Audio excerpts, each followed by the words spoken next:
Salut tout le monde, ce que vous voyez sous les yeux, c'est le reste du faisceau de la voiture. Donc ce que vous avez pu voir sur l'autre vidéo, c'était tout le faisceau avant, moteur, habitacle avant avec tout ce qui était Neumann, tableau de bord, calculo, tout ça. Et là, vous avez le faisceau arrière, donc qui comprend les connectiques pour les portières arrière. D'ailleurs, je crois qu'il regroupait aussi avant. Tout ce qui était optique arrière, donc là on voit les connecteurs qui pendent là. Ça comprend aussi la pompe à essence, lumière de coffre, dégivrage, enfin toutes les options qui vont à l'arrière de la caisse.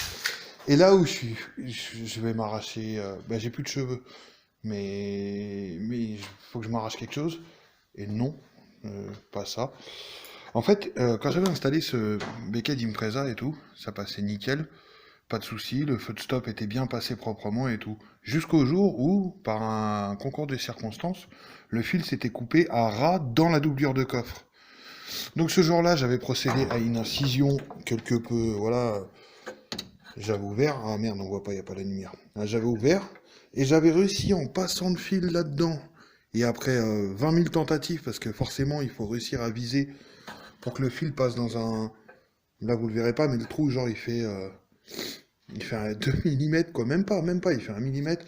Et donc, il faut réussir à passer le plus et le moins et à le faire ressortir là-dedans. Donc, j'avais fait une saignée dans cette doublure, là. D'ailleurs, je vais profiter pour la remettre. Voilà. Je remettrai ça propre avec un coup de Dremel et tout. J'avais fait une saignée, j'avais récupéré les câbles, j'avais fait ça proprement longé ici dans une gaine qui se repiquait sur les feux arrière et tout, c'était nickel. Et là, tout à l'heure, en fait, la gaine tenait ici, là, par un riselant, à la charnière. Donc ça posait pas de problème, hein. Le mouvement, je l'avais calculé, j'avais fermé, ouvert, le câble passait bien.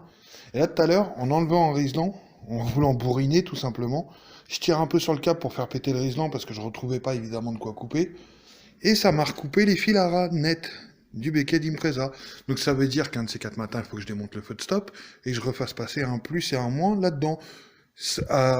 Tout en sachant que dedans, maintenant, il reste les morceaux du plus et du moins d'avant. Enfin, je vais tirer sur le feu de stop et ça va me ramener les fils qui se baladent, mais ça va être une galère. Mais bon, après, c'est pas un travail fastidieux à faire, mais c'est juste que bah, c'est chiant. Parce que là, je vais vous montrer. Il est où mon truc, là? Voilà, je m'étais fait chier avec du scotch qui vaut super cher, à isoler. Alors, bah, il a pris des coups dans la gueule parce que j'ai tiré dessus comme un âne.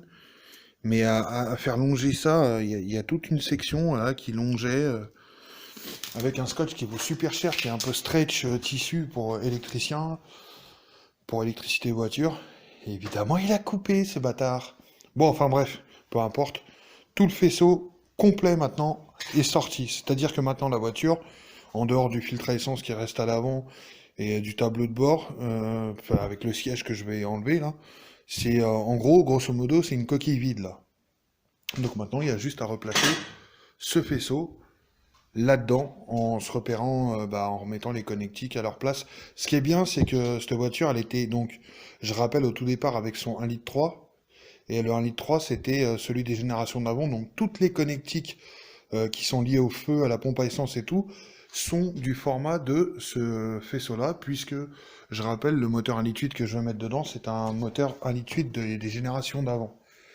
Le 1,8 litre qui a été monté d'origine, hein, pas celui-là, hein, celui d'origine dans les générations que vous avez là, avait des périphériques et des connectiques qui sont similaires à ce que moi j'avais pu mettre avec le 1,5 litre. Je sais pas si vous suivez un peu le business. Bon voilà, première partie de la vidéo, et puis maintenant je vais commencer à placer gentiment tout ce que j'ai pas enfin à placer le faisceau quoi. Je pense que je vais démonter le siège dans un premier temps. Et puis aller gentiment positionner le faisceau, la boîte à fusibles, tout ça, et puis repérer qui va où, quoi. Alors deuxième partie de vidéo, j'espère que ça va marcher, parce que mon portable n'ayant pas pris la charge et s'étant coupé, là il est branché, et dès qu'il... Enfin, le connecteur de charge, c'est pas trop ça, et dès qu'il se débranche, il coupe. Bref, j'aimerais adresser un grand merci à Jérémy qui est venu m'aider, qui m'a sorti de la merde, entre guillemets, avec cet écrou. Tout simplement, là il est tout propre parce qu'on l'a repris sur le Z5.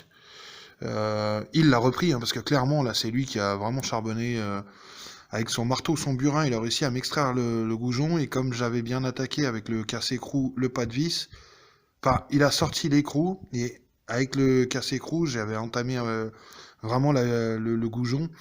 Et du coup, on l'a repris, il l'a changé tout simplement. Et du coup, on a pu mettre la deuxième patte du support moteur. Donc, comme je vous montrais, je suis désolé, je peux pas faire des super plans parce que je suis assis par terre près du chargeur. Tout simplement parce que j'ai un chargeur magnétique et que si je bouge trop, bah, il se désaimente et il arrête de charger et la vidéo coupe. Donc, il a fait ça. Et deuxième chose, alors vous savez quoi, je vais refaire une vidéo comme ça. Au moins, je sauvegarde la partie qui a été faite. Bougez pas. Voilà, dans le compartiment moteur, le support moteur qui cassait les couilles et qui faisait un peu office d'encre, c'était celui-là, donc qui est pris sur le bloc par 2 vis et tout. Non seulement il avait fait encre, il avait empêché la sortie du moteur de manière normale, mais en plus, ça s'était tordu. Donc c'était un peu ressorti. Bon, c'est pas un truc qui était dur en soi, ça me faisait pas trop peur de le redresser. Jérémy l'a fait du coup, donc il l'a redressé à coups de marteau. Je pense que je passerai un petit coup de peinture dessus pour justement les éclats de peinture pour reprotéger par rapport à la rouille.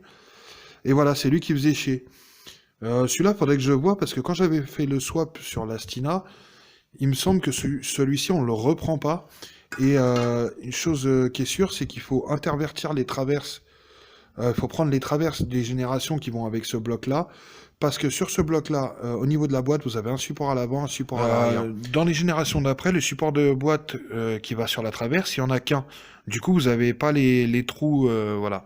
Mais ce qui est bien compatible et ce qui est beau avec ces voitures-là, c'est que vous reprenez la traverse des générations d'avant, et sur le nouveau châssis, ça va en lieu et place, sans modif, sans perçage, ni rien.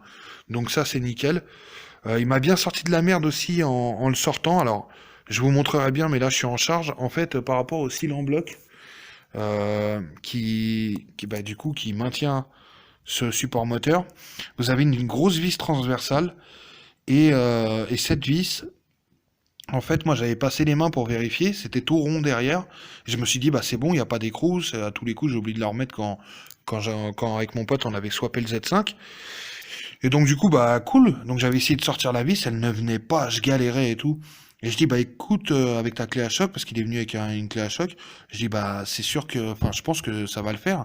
Et en fait, il s'est aperçu que il n'y avait pas d'écrou derrière, mais il y avait une sorte de, bah en fait, ça faisait office d'écrou, mais c'était rond, rond et lisse. Donc forcément, moi je pouvais pas me rendre compte que c'était un écrou. Enfin du coup, c'était la première fois que je voyais ça. Et du coup, bah il a tenu avec, je sais plus quel outil, je crois que c'était une pince ou je sais pas quoi. Et de l'autre côté, un coup de boulonneuse, et puis c'est venu. Et du coup, on a pu enlever le support moteur. Donc, bah moi, j'ai fait le faisceau, avant qu'il arrive, j'ai fait le faisceau de tout l'arrière de la voiture, comme je dis en début de vidéo. Et lui, quand il est arrivé, bah, en très peu de temps, bah, en fait, il m'a avancé énormément le boulot, parce que euh, il m'a sorti d'un mauvais pas. Bon, après, j'aurais pu le rattraper, hein, c'est juste que moi, j'aurais mis des heures. Et en plus, il a du matos qui va bien. Il a le savoir-faire. Donc, il a sorti l'écrou. Terminé. On a pu remettre la patte. Et puis, il a sorti le support moteur. Donc, voilà. Donc, encore une fois, c'est des trucs que j'aurais pu faire. Mais je le remercie beaucoup parce qu'il m'a fait gagner tout simplement des heures. Des heures et certainement des putains de ripages dans les mains avec de la peau en main et tout. Donc voilà. En plus, il est venu avec du goûter. Hein, parce il m'a ramené un petit peu à boire. Si c'est pas gentil, ça, franchement. Et des tripotanus là-haut. Dédicace à Maxime. Donc voilà, on en est là. Je comptais commencer à replacer le faisceau, bah, tout le faisceau aujourd'hui. Et puis non, ça sera certainement, bah, pas demain, il y a Rasso. Mais peut-être dimanche ou lundi, je verrai. Truc aussi qu'on va voir, c'est que bah, qu'il a vu lui, c'est qu'en sortant le bloc, du coup comme j'étais gêné par le support moteur à l'arrière, donc celui-là, et que le bloc s'est pris un peu partout, ça a tordu une durite de frein qui part du masterback. Après, il l'a redressé un peu avec la main et tout, ça va, il n'y a pas de souci. Après c'est pas grave, elle se démonte cette durite de frein et j'en ai une sur la blanche. Encore une fois, merci la compatibilité des pièces entre japonaises. Donc je pense qu'on changera ça, mais globalement, bon bah voilà, hein, le bloc est sorti, le faisceau est sorti, maintenant il n'y a plus qu'à faire du remontage, du Lego et du puzzle pour retrouver, bah remettre les prises les unes avec les autres et tout. Mais là, ça va être la partie, on va dire entre guillemets, À part la pose du bloc dans la baie moteur où là va falloir bien vérifier que tout est en face, bah comme n'importe quel swap en fait. Là on va arriver sur la partie la plus cool parce que c'est du rebranchage et tout, et puis une fois que tout est rebranché, c'est le premier coup de clé quoi. Donc c'est plutôt cool. Bon, bah je vais couper la vidéo avant que le portable plante ou ne s'arrête et me pourrisse cette vidéo. Et que je reste des heures le temps qu'il charge pour pouvoir refilmer. Merci encore à Jérémy, et puis à bientôt pour la suite des aventures.